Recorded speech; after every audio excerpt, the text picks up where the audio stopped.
तर विद्यार्थी मित्रांनो, राष्ट्रीय आरोग्य अभियानांतर्गत ही भरतीची जाहिरात निघालेली आहे. तर या भरतीची संपूर्ण माहिती आपण या व्हिडिओमध्ये पाहणार आहोत. तर हा व्हिडिओ तुम्ही शेवटपर्यंत पहा. तर इथं बघू शकता, जिल्हा एकात्मिक आरोग्य व कुटुंब कल्याण सोसायटी रत्नागिरी. तर यांच्याकडून विविध पदांसाठी इथं भरतीची जाहिरात निघालेली आहे आणि त्यासाठी पात्र उमेदवारांकडून इथं अर्ज मागवण्यात आलेले आहेत. तर एक नंबरचे जे पद आहे ते आहे स्पेशलिस्ट OBGY किंवा गायनोकॉलॉजिस्ट. तर यासाठी ते एक जागा आहे. यासाठी तुम्हाला MD किंवा MS गायनोकॉलॉजी किंवा DGO किंवा DNB तुम्हाला इथे लागणार आहे. तसेच कौन्सिल रजिस्ट्रेशन तुम्हाला इथे लागेल. त्यानंतरचे पद आहे पेडिट्रिशियन. तर यासाठी पण इथे एक जागा आहे. यासाठी तुम्हाला MD पेडिट्रिक किंवा DCH किंवा DNB तुम्हाला इथे लागेल. तसेच कौन्सिल रजिस्ट्रेशन तुम्हाला इथे लागेल. त्यानंतरचे पद आहे एनेस्थेसिस्ट. तर यासाठी इथं 10 जागा आहेत. यासाठी तुम्हाला MD एनेस्थेसिया किंवा DA किंवा DNB तसेच कौन्सिल रजिस्ट्रेशन तुम्हाला इथे लागेल. त्यानंतरचे पद आहे सर्जन. तर यासाठी इथं 3 जागा आहेत. यासाठी तुम्हाला MS जनरल सर्जरी किंवा DNB तसेच कौन्सिल रजिस्ट्रेशन तुम्हाला इथे लागेल. त्यानंतरचे पद आहे रेडिओलॉजिस्ट. तर यासाठी ते एक जागा आहे. यासाठी तुम्हाला MD रेडिओलॉजी किंवा DMRD तसेच कौन्सिल रजिस्ट्रेशन तुम्हाला इथे लागणार आहे. त्यानंतरचे पद आहे फिजिशियन किंवा कन्सल्टंट मेडिसिन. तर यासाठी इथं 7 जागा आहेत. यासाठी तुम्हाला MD मेडिसिन किंवा DNB इथं लागणार आहे. तसेच कौन्सिल रजिस्ट्रेशन तुम्हाला इथे लागेल. त्यानंतरचे पद आहे सायकेट्रिस्ट. तर यासाठी ते एक जागा आहे. यासाठी तुम्हाला MD सायकेट्री किंवा DPM किंवा DNB तुम्हाला इथे लागेल. तसेच कौन्सिल रजिस्ट्रेशन तुम्हाला इथे लागणार आहे. त्यानंतरचे पद आहे ENT सर्जन. तर यासाठी पण इथे एक जागा आहे. यासाठी तुम्हाला MS ENT तसेच कौन्सिल रजिस्ट्रेशन इथे लागेल. तसेच या 8ही पदांसाठी जे वेतन आहे तर ते तुम्हाला 75,000 रुपये इतकी मिळणार आहे. त्यानंतरचे पद आहे ANM. तर यासाठी इथं 7 जागा आहेत. यासाठी तुम्हाला ANM तसेच नर्सिंग कौन्सिल रजिस्ट्रेशन तुम्हाला इथे लागेल आणि जे वेतन आहे तर ते तुम्हाला 18,000 रुपये मिळणार आहे. त्यानंतरचे पद आहे स्टाफ नर्स.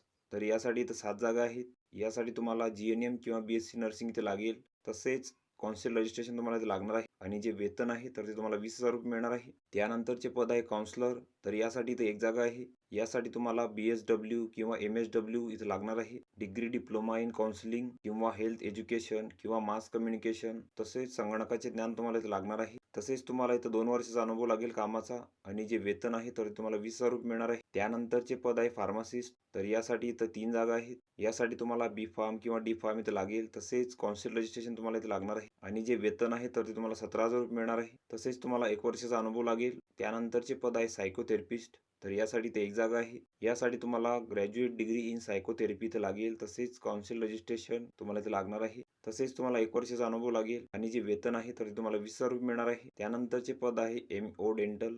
तर यासाठी ते एक जागा आहे. यासाठी तुम्हाला BDS आणि 2 वर्षाचा एक्सपिरियन्स लागेल. तसेच कौन्सिल रजिस्ट्रेशन तुम्हाला इथे लागणार आहे आणि जे वेतन आहे तर ते तुम्हाला 30,000 रुपये मिळणार आहे. त्यानंतरचे पद आहे STS. तर यासाठी पण इथे एक जागा आहे. यासाठी तुम्हाला कोणत्याही शाखेची पदवी तसेच तुम्हाला इथे टायपिंग लागणार आहे आणि MSCIT पण तुम्हाला इथे लागेल.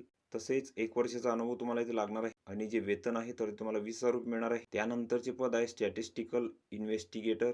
तर यासाठी इथं 2 जागा आहेत. यासाठी तुम्हाला ग्रॅज्युएशन इन स्टॅटिस्टिक किंवा मॅथेमॅटिक्स इथं लागेल. तसेच MSCIT तुम्हाला लागणार आहे आणि जे वेतन आहे तर तुम्हाला 18,000 रुपये मिळणार आहे. त्यानंतरचे पद आहे ऑडिओलॉजिस्ट. तर यासाठी ते एक जागा आहे. यासाठी तुम्हाला bachelor in audiology, speech language pathology along with registration with RCI तुम्हाला ते लागेल. तसेच तुम्हाला 2 वर्षाचा अनुभव इथे लागणार आहे आणि जे वेतन आहे तर ते तुम्हाला 25,000 रुपये मिळणार आहे. त्यानंतरचे पद आहे ऑडिओमेट्रिक असिस्टंट. तर यासाठी ते एक जागा आहे. तर यासाठी तुम्हाला 1 वर्षाचा diploma in audiology with registration with RCI इथे लागेल आणि जे वेतन आहे तर तुम्हाला 17,000 रुपये मिळणार आहे. त्यानंतरचे पद आहे ज्युनियर इंजिनियर.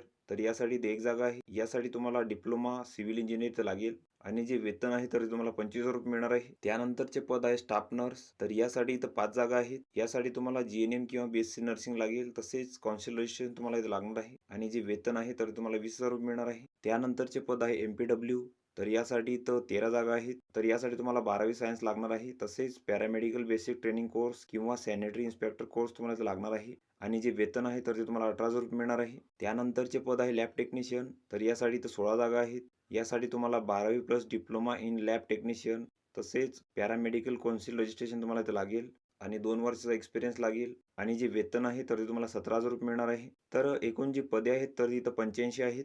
तसेच या पदांसाठी जी वयोमर्यादा आहे तर ती 18 ते 38 वर्षापर्यंत आहे खुल्या प्रवर्गासाठी आणि मागास प्रवर्गासाठी इथं 43 वर्षापर्यंत आहे. तसेच राष्ट्रीय आरोग्य अभियानातील कर्मचाऱ्यांसाठी इथं 5 वर्ष सूट आहे वयामध्ये. तसेच MBBS विशेष तज्ञ आणि अतिरिक्त विशेष तज्ञ या पदांसाठी जी वयोमर्यादा आहे तर ती 70 वर्षापर्यंत आहे. तर वरील जी पदे आहेत तर ती तर निव्वळ कंत्राटी स्वरूपाची असून त्यांचा जो कालावधी आहे तर तो 11 महिने 29 दिवसांसाठी इथं असणार आहे. त्यानंतर हा भरतीसाठी अर्जाचा नमुना इथं दिलेला आहे. तर हा संपूर्ण अर्ज तुम्ही इथं भरायचा आहे. इथं तुमचा फोटो चिपकवायचा आहे.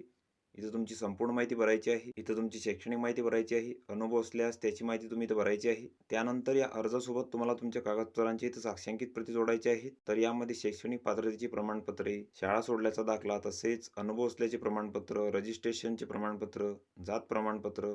तर या कागदपत्रांच्या साक्षांकित प्रती तुम्हाला इथं अर्जासोबत जोडायच्या आहेत. तसेच तुम्हाला इथं परीक्षा शुल्क भरायचं आहे. तर ते खुल्या प्रवर्गासाठी ₹150 आहे. तसेच मागास प्रवर्गासाठी इथं ₹100 आहे. तर इथं अकाउंट नंबर देण्यात आलेला आहे. त्याद्वारे तुम्हाला इथं ऑनलाईन परीक्षा शुल्क भरायचं आहे आणि तुम्हाला तुमचे जे अर्ज आहेत तर ते 9/1/2025 पर्यंत इथं पाठवायचे आहेत. जिल्हा आरोग्य अधिकारी कार्यालय, आरोग्य विभाग, जिल्हा परिषद रत्नागिरी तर यांच्या कार्यालयात तुम्हाला प्रत्यक्ष किंवा टपालाने तुमचे जे अर्ज आहेत तर ते इथं सादर करायचे आहेत. तर ही संपूर्ण माहिती तुम्ही इथं बघून घ्यायची आहे. या PDFची लिंक तुम्हाला डिस्क्रिप्शनमध्ये मिळून जाईल. तुम्ही त्यातून ती डाउनलोड करू शकता आणि संपूर्ण माहिती इथं बघू शकता. तर व्हिडिओ कसा वाटला मित्रांनो? व्हिडिओ आवडल्यास लाईक करा, शेअर करा आणि आमच्या चॅनलला सबस्क्राईब करा. म्हणजे येणारे व्हिडिओ तुम्हाला सर्वात आधी पाहायला मिळतील. चला तर भेटूया पुढच्या व्हिडिओमध्ये.